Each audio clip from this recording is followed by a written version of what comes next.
Welcome to the studio. We're comparing watercolor and gouache. They have a lot in common, but they're very different. Gouache is more matte, more opaque, and applied thicker. But what does that mean? In this video, you will see watercolor and gouache painted side by side. Then you can decide for yourself which is best for you. First, let's take a quick sketchbook tour. Here's my sketchbook where I've drawn hands. Gouache is applied thicker than watercolor. I use less water so it dries quicker and the paper does not buckle as much. You can see the crisp edges of the brushstrokes. I like being able to layer opaque highlights.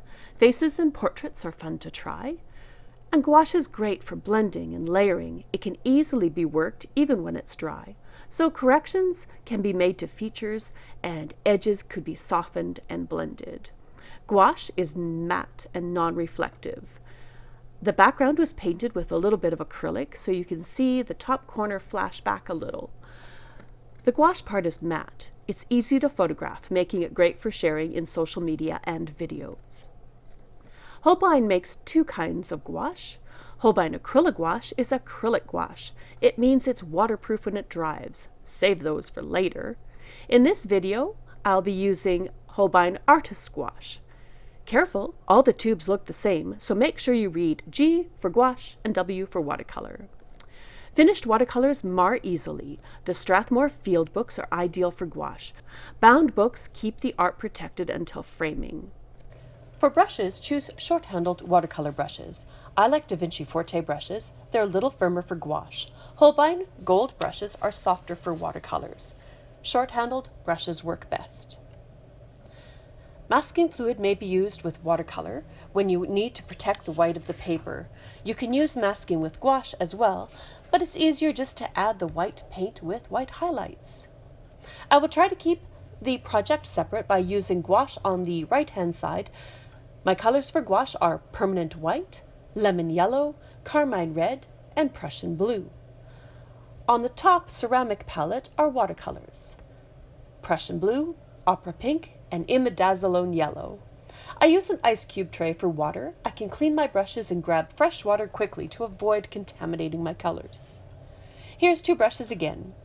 If watercolor and gouache dries on a paintbrush, the paint will re-wet and wash out easily. Brushes last longer if you wash them with soap and water at the end of every painting session. Here we go. The main ingredient in watercolor is water, so dilute the paint generously. I'm starting with imidazolone yellow. It's a modern version of cadmium yellow light. It's a very clean lemony yellow.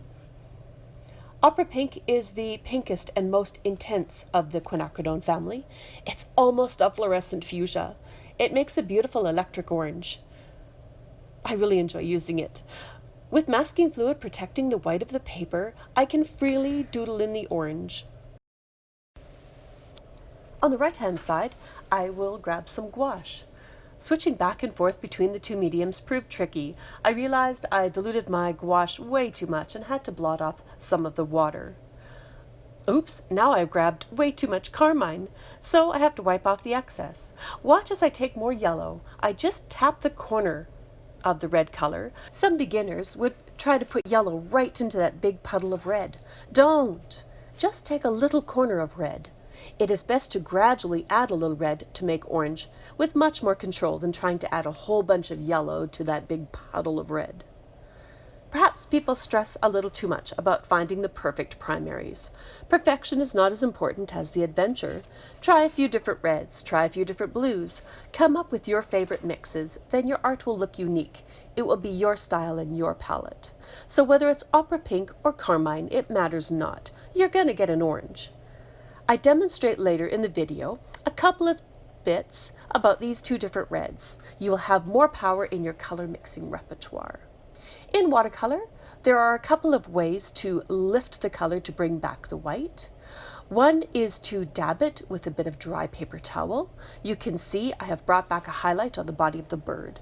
The other way is to use a slightly dry, clean brush and lay it on top of your freshly painted color, just to lift up the color. You can see the highlights came back. And now for some time-lapse speed painting. Gouache and watercolor are both made with gum arabic, which means they thin and spread with water. Gouache's pigments are coarser ground. Larger pigments make watercolor more opaque. It gives the body a thicker feel. And you can see when I go back in and add my highlights with white, I get crisp details and more defined brushstrokes than on the watercolor side. Less water means gouache dries a lot faster. I can add layers quickly. I have to wait a little longer with watercolor. Now watch the beautiful opacity of gouache. I feel like I just sculpted the edge of the bird. Because the green went right over the blue, I cleaned up the edges. Gouache has definite brushstrokes and a thicker body. It almost feels like you're working with acrylics, except you can re-wet it and lift it. Speed painting makes it look so easy. But sometimes brushing lifts the color underneath, especially as you get thicker, so make sure you still let those layers dry. Now I'm mixing a similar green. You can see the watercolor is more diluted. The white of the paper is showing through the background. It's more watery. It's very slow drying.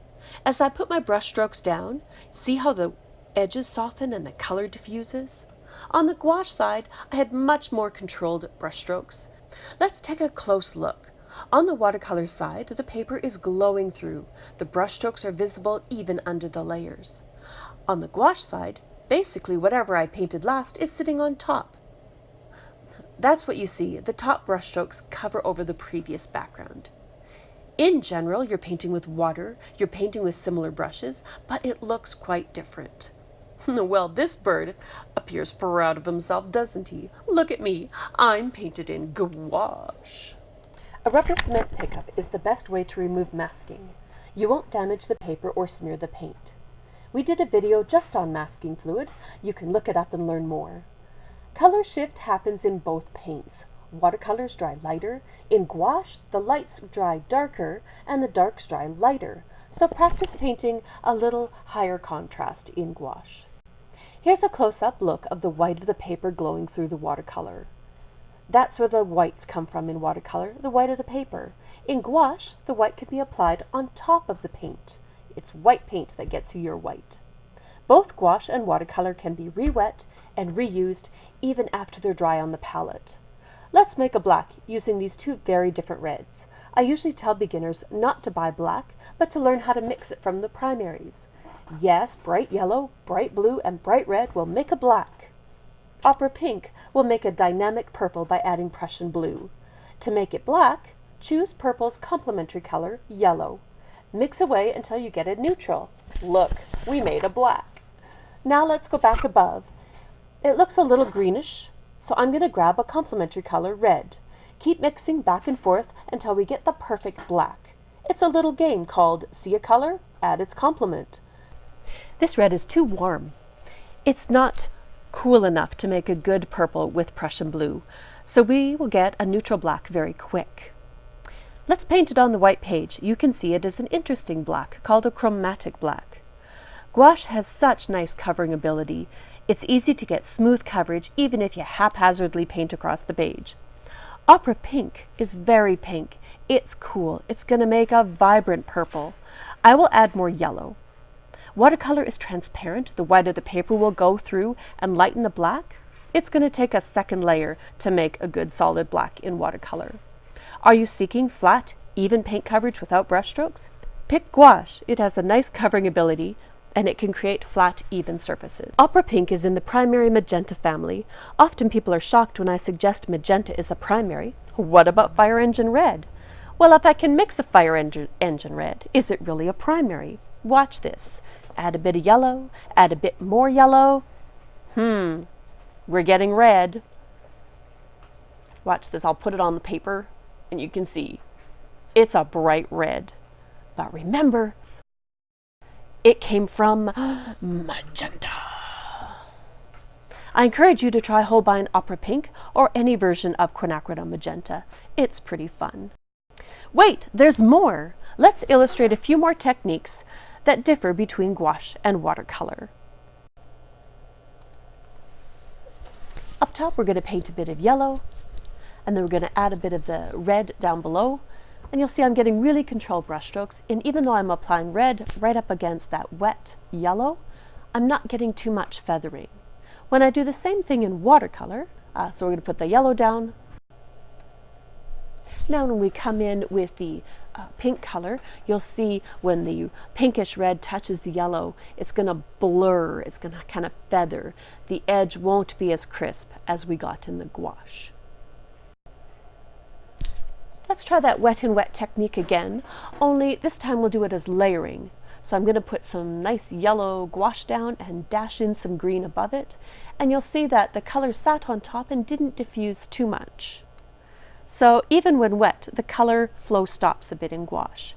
In watercolor, well, I was expecting to see it disperse a bit more, but switching between gouache and watercolor, my technique became a little similar. I used my watercolor too thickly here and got pretty controlled brush strokes. I mean, that's really how similar the two mediums are. But if you take water and splash it on top, you'll see that the watercolor moved more while the gouache stayed in place. I was able to mop up both with a bit of paper towel to lift the colors, but you'll see the watercolor lifted almost cleanly away, and the gouache remained just a little bit more on the paper. Now I'm pre-wetting paper, and I'm going to draw down the blacks I made earlier. You can see gouache on the top. It did not disperse as much as watercolor on the bottom. But look at all those pretty pigments explode out of the black. This is ideal. That's why I like to mix my blacks. Let's see how lifting goes. After the paint dries, I put watercolor on top and tried lifting it again. You can see the watercolor lifted much easier than the gouache. I took my wet brush and tried scrubbing away, and I was able to lift a bit more color off the gouache. This is a handy technique for correcting or making highlights. But on the watercolor side, the color lifted much easier. I got back to the bright white paper. So watch me paint yellow on top of opera pink. It didn't cover well. Watercolors are too transparent. When I do the same technique in gouache, look how well that yellow covered the red. I can even go back in and take my yellow and blend it into the dark red. This is my favorite part of gouache. It's infinitely reworkable. Doing the same thing in watercolor did not work as well. Scrubbing wet color into dry color may cause an overworked or often messy looking area. Glazing is where watercolors layer well. Gouache can be very bold. The red is much more opaque and intense. Yes, you can thin down gouache, but the particle size is so big that it looks duller and a bit clunkier. Cartoonists and illustrators will appreciate the beautiful line work of gouache. It creates smooth, covering lines. Watercolor always remains a bit transparent. I've shown them separately here, but watercolor and gouache are great friends, practically the same. Feel free to use them collaboratively in your painting. Watercolor could be your first layer for soft edges, soft focus, subtle glazes. And choose gouache as your final layer when you want it opaque and bold, or when you want to add back perfect outlines. Want to know more? You can visit our blog post, Top 10 Reasons to Love Gouache, for more detailed information. Hey, I'm Kim Fjordbotten. It's been a pleasure to take you on this adventure. Leave your questions in the comment space below, and visit thepaintspot.ca for these products and more. Thanks for watching. Happy painting.